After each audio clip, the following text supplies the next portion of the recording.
Racikan Berita.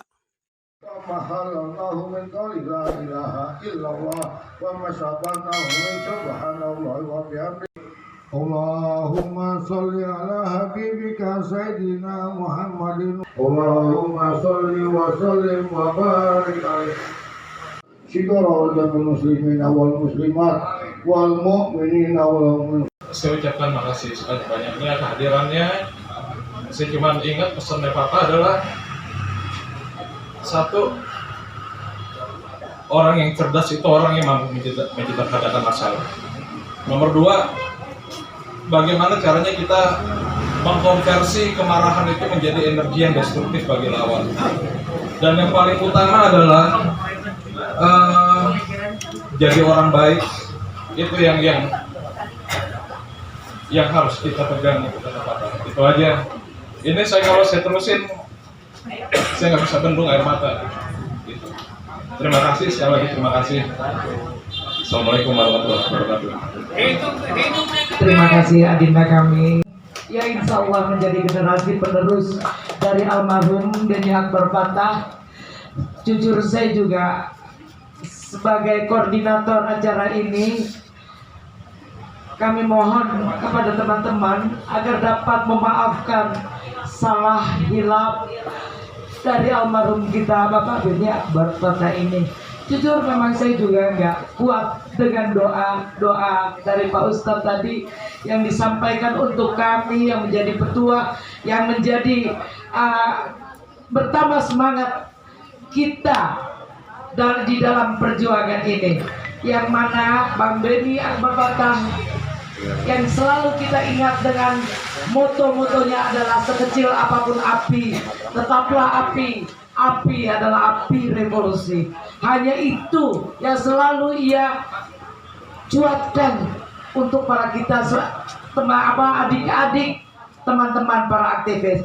Untuk selanjutnya kami persilakan di depan kita untuk membuat kilas baliknya Bapak Denny Akbar Fatah. Warahmatullahi wabarakatuh. Selamat sore, salam sejahtera, salam Om Swastiastu, Namo Buddhaya. Nama saya Riki Tamba. Saya kangen juga, udah lama nggak ketemu senior-senior yang terhormat Profesor Dr. Ridika Pamungkas. Tadi ada Bang Amir Hamzah, Bayu saya, Mbak Narti, ada bekas ketua saya di Proten dulu, Ucok, Sabtu, Torus. Juga tadi ketemu Mustika, teman lama dulu, nanti mudik tahun 2000-an. Dan teman-teman lain yang nggak bisa saya sebutkan satu persatu. Jadi saya terima kasih udah diundang hadir. Walaupun agak lucu juga, Mona yang undang saya tapi Monanya nggak datang. Tapi nggak apa-apa.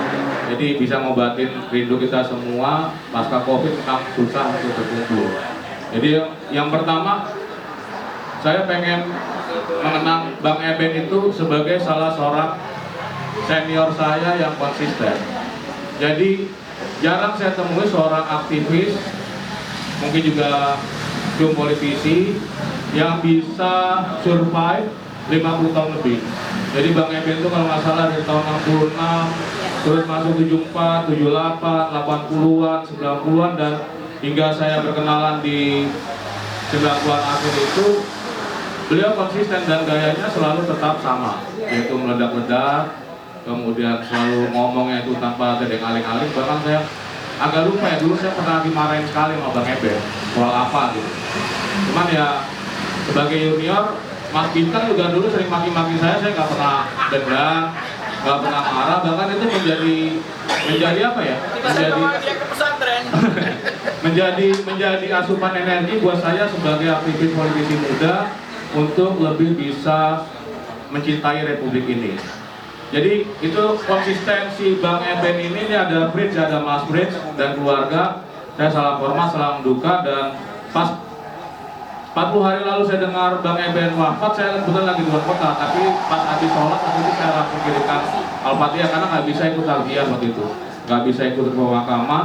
Dan saya yakin sebenarnya konsistensi itu didasari oleh hal yang sangat mendasar, yang mungkin saya sendiri juga sampai sekarang belum bisa melakukan, yaitu keikhlasan. Mungkin Bang Eben itu ikhlas dalam berjuang sehingga mampu melalui masa 50 tahun perjuangan tersebut. Kalau orang nggak ikhlas nggak mungkin konsisten. Kalau orang pasti punya cita-cita ingin mendapatkan sesuatu, nggak mungkin akan bisa ikhlas, nggak mungkin akan bisa konsisten seperti Bang Eben.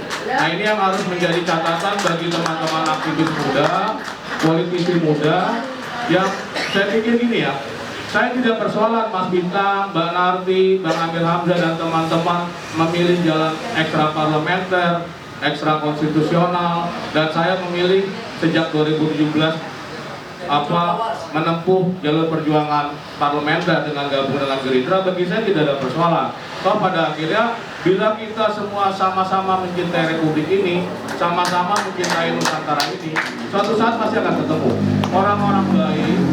Bila memang dikendaki sejarah, suatu saat akan muncul bersama-sama. Dan kuncinya tadi harus ikhlas. Jangan juga misalnya nanti teman-teman yang ada di sini bergerak ketika berkuasa, ketika memegang pemerintahan, ketika diberikan amanah memimpin rakyat, ternyata juga nggak ikhlas. Ternyata juga nanti sama seperti yang dikritiknya. Ternyata sama seperti yang selama ini dilawan, sama-sama bucitin perut juga, sama-sama korupsi, sama-sama melestarikan KKN. Apa bedanya? Nah, tapi ini yang saya minta, yang saya kenal dari Bang Eben, yaitu konsisten, yang itu didasari keikhlasan. Dan ke depan mudah-mudahan jejak langkah Bang Eben yang banyak membantu pergerakan kaum buruh, kaum tani, mahasiswa, pemuda, komisi kota ini mampu kita teruskan bersama. Dan kalau tadi ada niatan kembali ke UUD 45 asli, secara pribadi saya pun mendukung. Cuman kan caranya mungkin berbeda, mungkin doanya agak berbeda, mungkin pilihan jalan yang saya ambil itu berbeda. Tapi kalau mau yang praktis sebenarnya gampang. Ada satu tokoh yang 2024 akan maju, itu yang pasti akan sepakat kembali ke UUD 45 asli. Siapa itu? Yaitu Bapak Prabowo Subianto Joyokusumo. Itu saya promosi sedikit. Karena Pak Prabowo Subianto Joyokusumo itu sangat sepakat dengan kembali ke UUD 45 asli. Itu dari dulu. Sampai tentara nggak bakal akan menolak itu. Hidup Pak Prabowo. Itu yang saya harapkan ke depan, kita terus menjaga Republik Indonesia, terus menjaga Nusantara. Dan 2023 ini akan banyak hal-hal besar akan terjadi. Ini pendapat pribadi saya ya, akan terjadi krisis ekonomi, dampak turunan dari resesi global, mungkin akan ujungnya ada instabilitas politik dan lain sebagainya. Tapi saya minta teman-teman kita tetap gotong royong. Ketika nanti situasi itu masuk, kita masuk dalam situasi yang rumit, yang darurat dan lain sebagainya. Ketika ada tetangga kita kelaparan, tolong dibantu. Ketika semakin banyak orang-orang miskin, teman-teman yang punya kemampuan, tolonglah sing-singkan tanganmu, bantu mereka yang susah. Jangan juga misalnya nanti ada tetangga kita karena berbeda dengan politik, ketika dia susah pada 2023 nanti tidak dibantu. Mungkin itu, dan saya berharap kita semua juga ke depan jangan rumongso biso, tapi kalau bisa rumongso. Seminggu ini saya banyak berpikir, ternyata lagu-lagu Jawa lama, saya sangat senang terakhir-terakhir ini lagu Ojo Ngece itu ada poin pentingnya yang saya tangkap itu ojo rumongso biso. Tapi kalau misalnya bisa rumongso. Jadi konsisten, ikhlas, jadi bisa rumongso. Demikian, terima kasih. Wabillahi taufiq wal hidayah. Wassalamualaikum warahmatullahi wabarakatuh. Mantap, hebat. Saya berkenalan secara pribadi dengan katakan Kang Eben ini, walaupun usianya masih sekitar 3 tahun di bawah saya, dia masih terlompat satu angkatan lagi. Itu baru kira-kira 7 tahun belakangan ini, jadi dalam era kepemimpinan Presiden Jokowi. Artinya suatu jabatan yang perlu bisa kita jauh ke era ini tanpa ijazah. Nah, ada satu pertemuan yang begitu dia berpikir balik ya dari apa yang sudah diperjuangkan sejak menjadi ketua Partai Buruh Nasional, menjadi anggota KPU, kemudian menjadi aktivis ketika saya dalam salah satu acara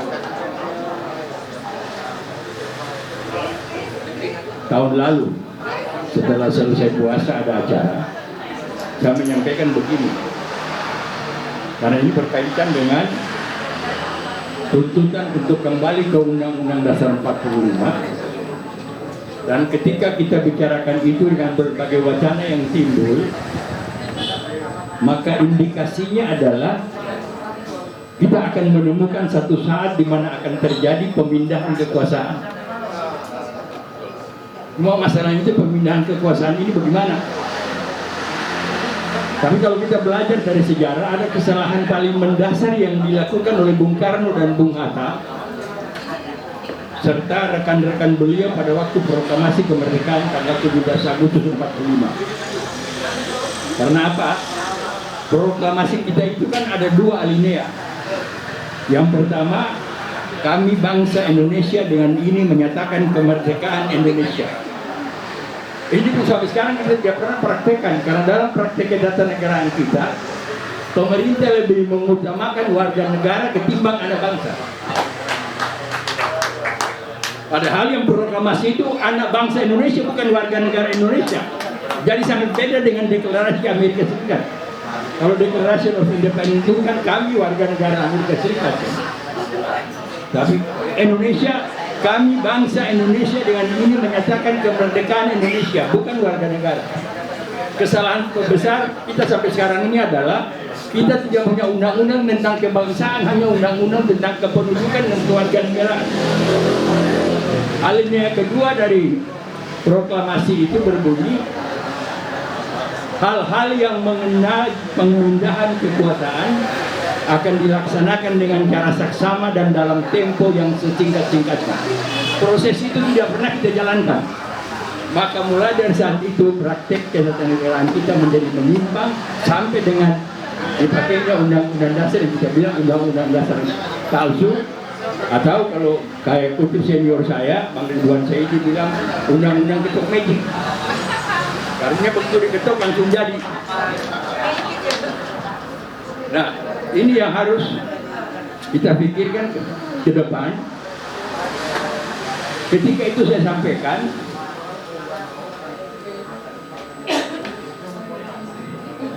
termasuk Mas Hendarjit, termasuk Kang Eben, pada kaget.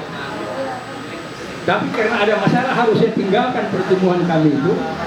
Kira-kira jam 9 malam kami mulai dari ada acara buka puasa. Kemudian saya harus pergi karena ada tugas, ada titipan dari orang kaya yang harus saya sampaikan kepada yatim piatu yang tempatnya mau pagi-pagi sampai ke Tangerang. Saya takut amanatnya nggak nyampe, akhirnya saya tinggalkan. Nah, itu yang menjadi pertanyaan. Sampai Kang Eben meninggal tidak pernah kita diskusikan secara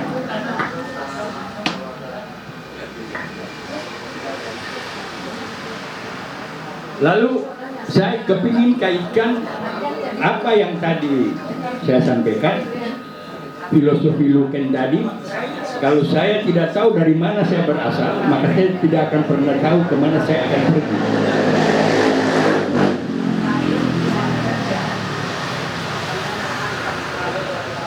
Dalam hasanah kekayaan Islam ada sebuah sabda Nabi begini, Mas Bintang, Iza mata ibnu Adam in kata amalun illa min talasin sadaqatun jariyah au ilmu yuntafa'u bi au waladun salih yang ula.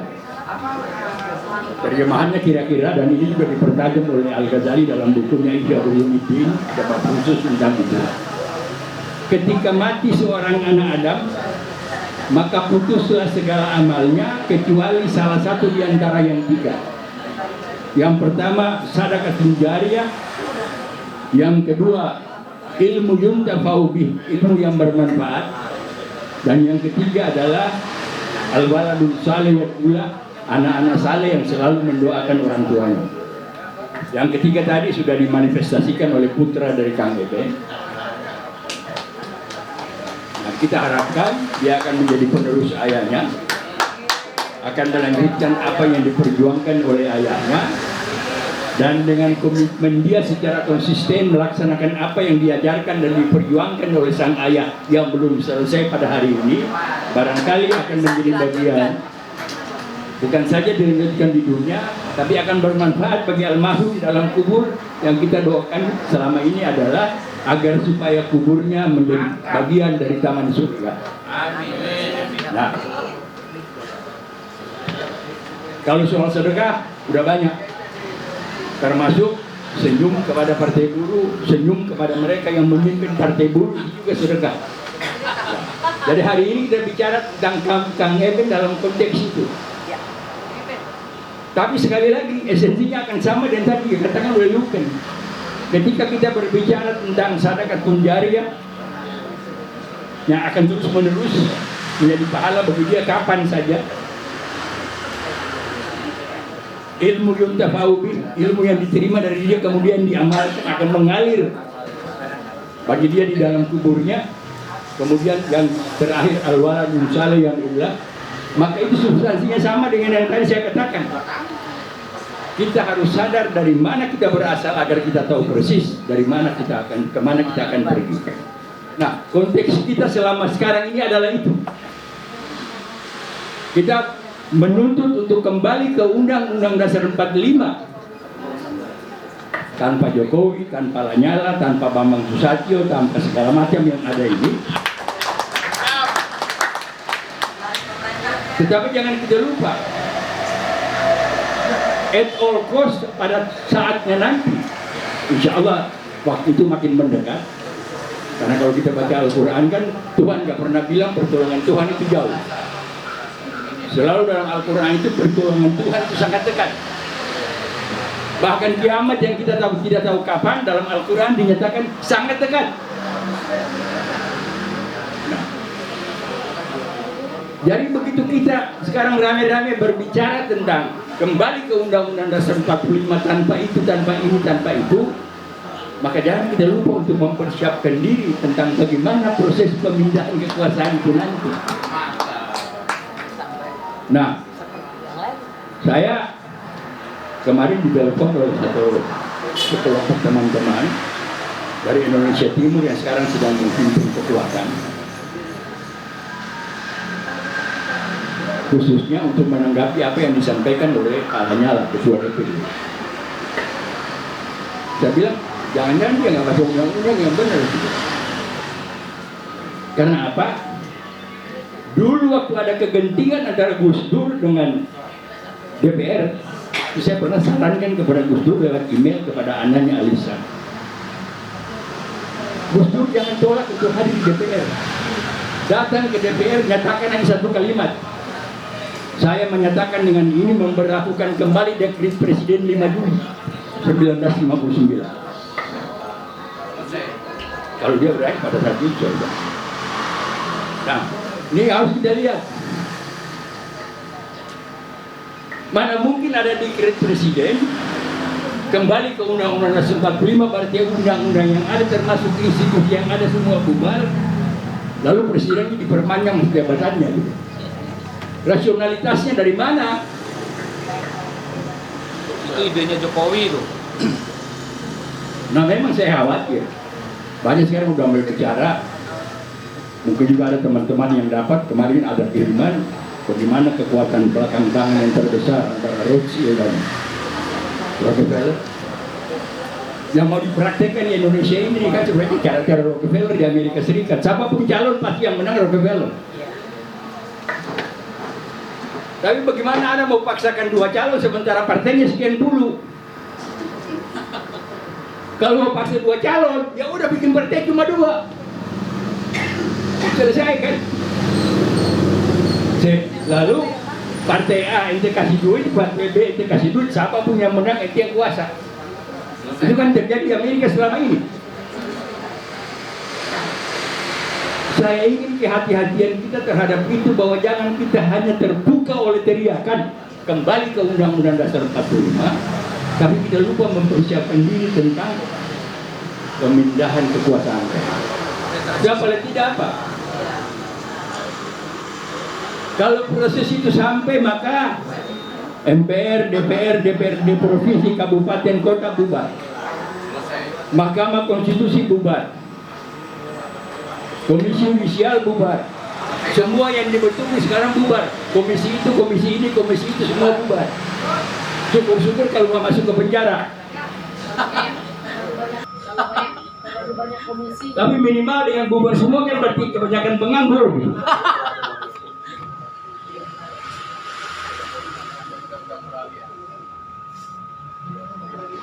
Itulah yang saya maksudkan dengan proses pemindahan kekuasaan tadi. Yang harus kita siapkan konsepnya secara detail dan tepat, sehingga tidak terjadi tekanan-tekanan yang terjadi ketika Pak Habibie tidak terpilih dalam sidang umum MPR tahun 1999. Nah, kita tahu bahwa di belakang itu ada tangan-tangan dia di belakang layar yang bermain siapa gitu. Sekarang sudah bisa kita tahu. Kita tidak ingin itu terulang lagi. Nah, apa yang bisa kita tangkap dari hubungan kita dengan MPR selama ini?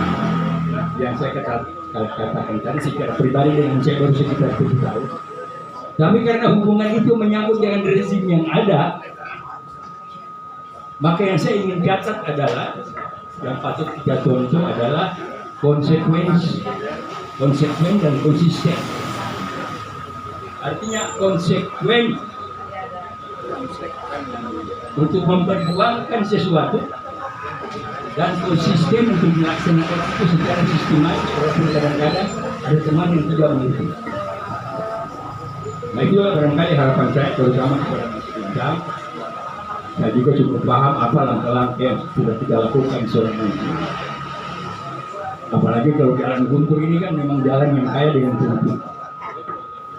Di tempat kita ini dulu toko Sosialis Indonesia, di sebelah sana ada toko Murba. Nah, di sana juga mungkin kalau perhatian Mas Bintang kali ada seorang perwira dari Kopassus yang juga mirip-mirip ke Murba. Seberang sana, bukan tidak masuk Guntur ya, seberang sana. Ya. Nah, itulah beberapa masalah yang ingin saya tekankan kepada diri kita masing-masing, bahwa lihat kembali ke Undang-Undang Dasar 45, next way adalah bagaimana kesiapan konsep kita tentang pemindahan kekuasaan, sehingga jangan sampai pemindahan kekuasaan itu menimbulkan lagi kerugian baru kepada kita. Saya kira demikian. Assalamualaikum warahmatullahi wabarakatuh.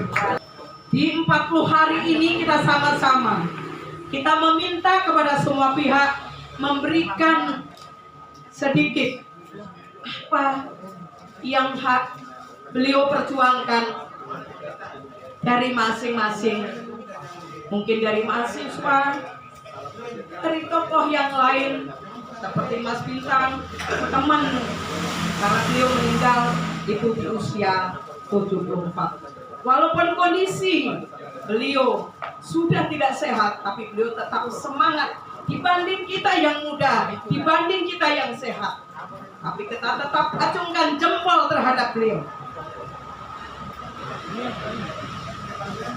Sedikit saya pasti terbata-bata, karena bukan hanya sebentar saya berjuang sama beliau, dari sisi buruh, dari sisi tani, dari yang lain-lain.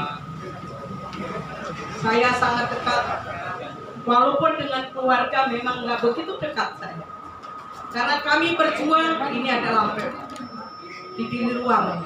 Tapi kita tidak semua mengenal keluarga beliau. Tapi saya tahu bahwa hari ini ada satu anaknya yang hadir. Memang saya tidak mengenal semuanya, tapi di sisi lain dia adalah teman, dia adalah seorang guru, dia adalah seorang yang baik bagi saya. Ada plus minusnya, tapi hari ini setelah beliau tidak ada, bahwa banyak sekali apa yang dia berikan kepada kami, berikan kepada teman-teman kami di lapangan. Itu adalah benar. Perjuangan itu tidak sebentar. Perjuangan itu panjang. Tidak seperti makan apel. Maka beliau menitipkan pesan terhadap kami, terhadap teman-teman kami, bahwa tetaplah berjuang di garis masing-masing dengan talenta masing-masing. Jangan sekali-sekali melupakan sejarah di mana kamu berada. Disinilah sebenarnya saya tidak bisa banyak yang saya mau sampaikan, tapi tetap perjuangan beliau, perjuangan almarhum membuat semangat, memberikan spirit terhadap kami, terhadap saya sebagai Sunarti yang tadinya dari dulu, yang tadinya tidak jadi apa-apa. Hari ini tetap saya harus berjuang. Saya akan melanjutkan apa yang Anda sampaikan kepada saya dengan teman-teman saya. Jangan lupa, Anda bahwa guru jangan lupa berjuanglah terus sebelum matamu tertutup. Jangan pernah berhenti. Inilah tiap hari ini masih saya kenal. Saya hari juga mengundang kawan-kawan partai buruh. Sepertinya mereka tidak hadir. Apapun, partai buruh adalah perjuangan kita bersama. Walaupun selalu berhenti-henti, berganti nama, tetap ini adalah perjuangan almarhum. Tapi saya akan kenal sampai menutup mata saya kenal. Ini yang bisa sampaikan agar ini bisa menjadikan sebuah catatan buku kecil kita nantinya. Insya Allah itu akan terwujud. Ini yang bisa saya sampaikan. Terima kasih pahlawanku. Terima kasih saudaraku, abangku, sebab itu bahwa saya tidak akan melupakan perjuangan apa yang Anda berikan terhadap saya. Tetap saya akan lanjutkan. Selamat jalan, mudah-mudahan diterima di sisi Allah. Perjumpaan saya dengan Kang Eben itu sebenarnya tak diduga. Setelah reformasi 98 ada beberapa aktivis mahasiswa, itu ada 3 orang, saya salah satunya, termasuk Ferry Supriyadi dan Roni Sapriyadi. Mungkin kalau dulu barangkali ingat pada saat tahun 90 Kuda Tuli 96, 1 hari atau 2 hari sebelum kejadian itu ada deklarasi Akoma di LBH, itu termasuk salah satunya. Nah, jadi saat itu kita pasca 98 aktivis-aktivis ini coba mengorganisir buruh di Tanjung Priok dengan nama Front Buruh Labuan Indonesia (FBPI), dan kita melakukan aksi. Saat itu kita di KPU ada Partai Buruh Nasional, ada Kang Eben namanya. Nah, dari sana kita aksi bareng sama kelompoknya yang sekarang jadi Wakil Menteri, Ketua Iluni, Muni. Kalau kita manggilnya Muni, bukan Ari Budi Setiadi karena lebih familiar Muni. Nah, ini. Kemudian kita aksi dengan organ GAS, Gerakan Anti Status Quo, yang dibangun oleh Muni saat itu. Nah, disitulah kita berkenalan dengan Kang Eben.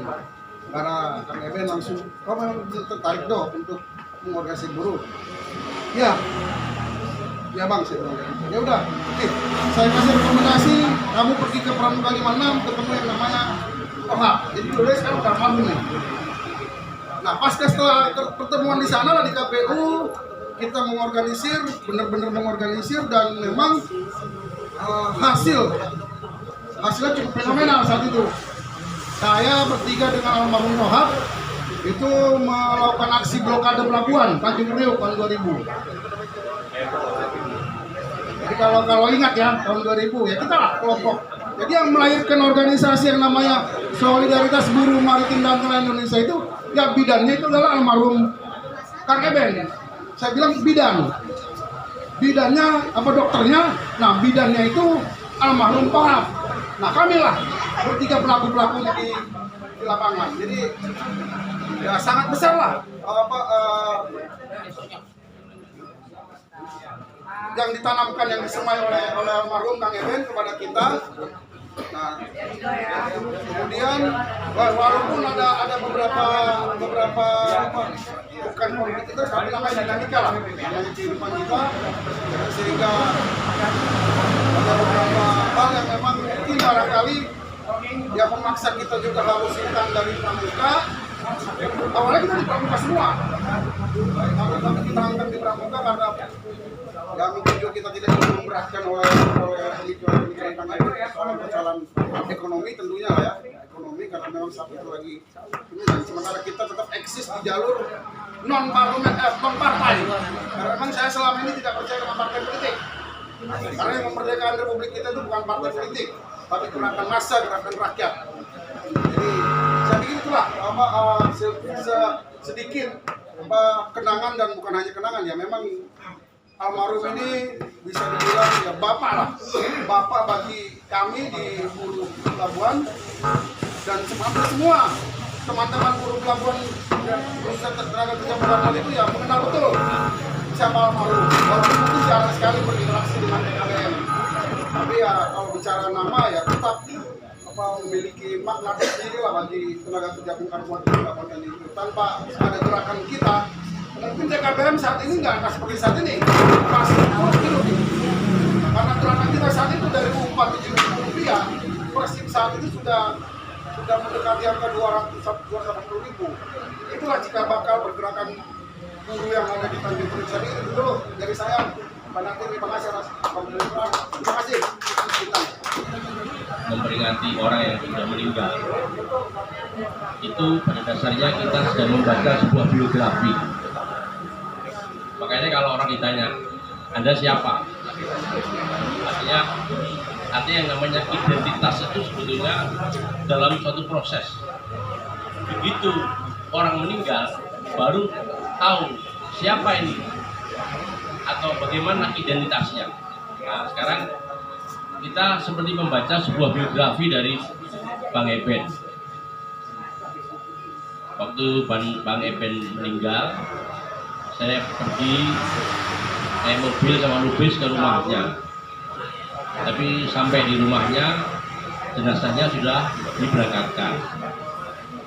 Jadi saya tidak sempat pergi ke makam. Tapi dalam diri saya merasa berutang pada Bang Eben kalau saya tidak memberikan doa di makam Tanah Kusir. Makanya selama saya belum datang memberikan doa kepada Bang Eben, saya tidak bisa tidur.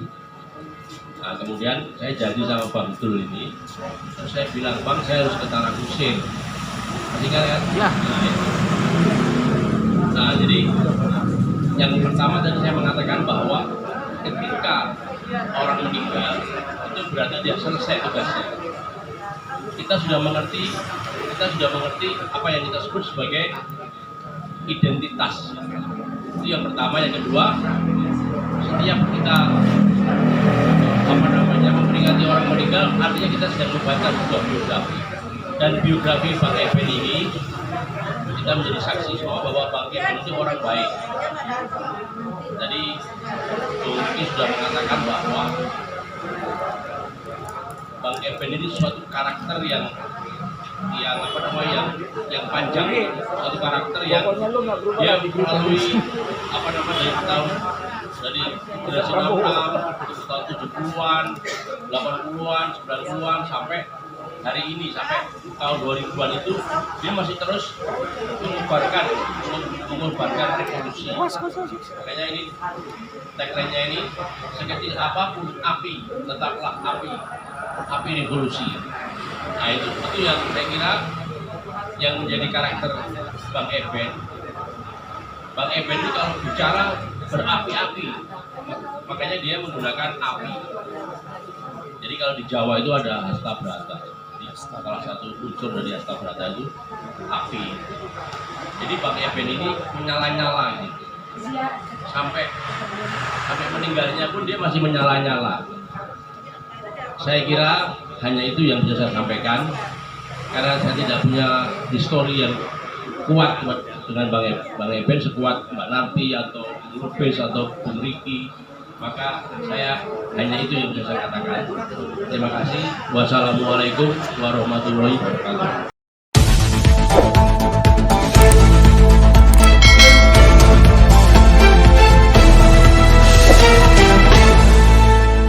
Racikan Berita.